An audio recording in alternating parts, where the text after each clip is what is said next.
Il y a un parti qui a clairement perdu.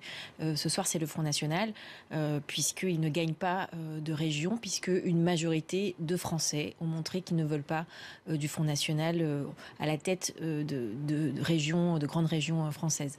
Maintenant, il faut continuer à s'inquiéter, parce que leur résultat du premier tour était très haut et ils ont probablement gagné des voix entre le premier et le deuxième tour. On verra au final le décompte total.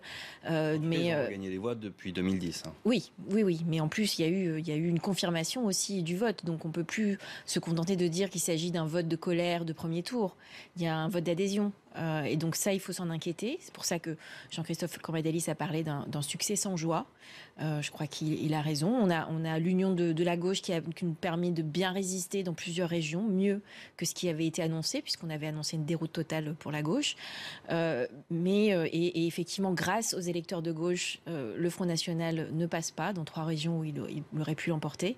Maintenant, on a encore beaucoup de travail devant nous pour la suite. Justement, quel est votre message aux élus, les Républicains qui l'ont emporté ce soir, notamment probablement grâce au retrait de certains candidats PS?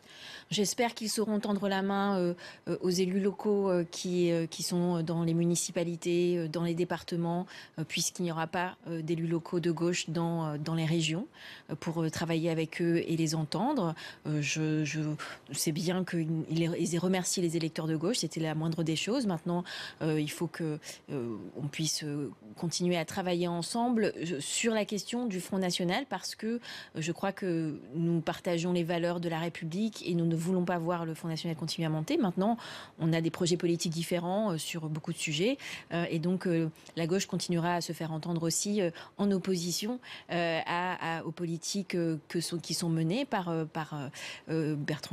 Xavier Bertrand ou Christian Estrosi sur les transports ou l'action culturelle, si nous ne sommes pas d'accord.